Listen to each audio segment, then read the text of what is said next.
Hello viewers, welcome back to my channel. আগামীকাল গণেশ চতুর্থী, তাই আমি একটা গণেশ ঠাকুরের ছবি এঁকেছিলাম, সেটা রং করে দেখাবো। এখানে গণেশ আর লক্ষ্মী একসাথে আছে, কিন্তু আমি লক্ষ্মী ঠাকুরটা পরে রং করব। আমি এখানে প্রথমে পেন্সিল কালার দিয়ে আউটলাইনগুলো করে নিয়েছিলাম, এবার আস্তে আস্তে প্যাস্টেল কালারে করছি। আঁকাটা স্কিপ না করে পুরো দেখবে বন্ধুরা, তবেই তোমরা কিছু বুঝতে পারবে, শিখতে পারবে। স্কিপ করে দেখলে কিছু বুঝতে পারবে না।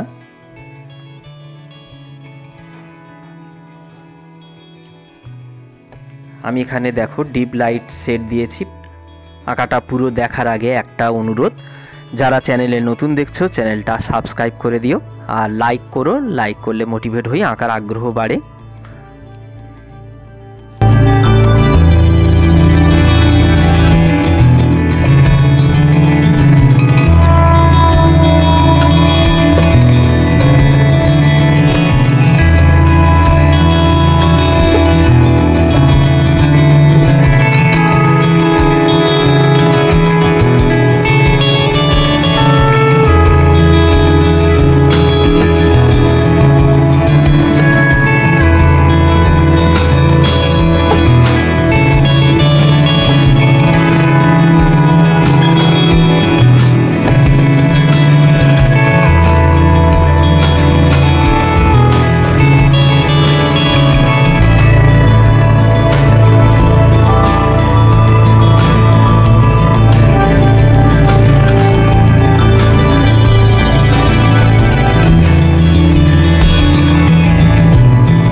আঁকাটা ফাইনালি হয়ে গেছে বন্ধুরা। কেমন লাগছে কমেন্ট করে জানিও।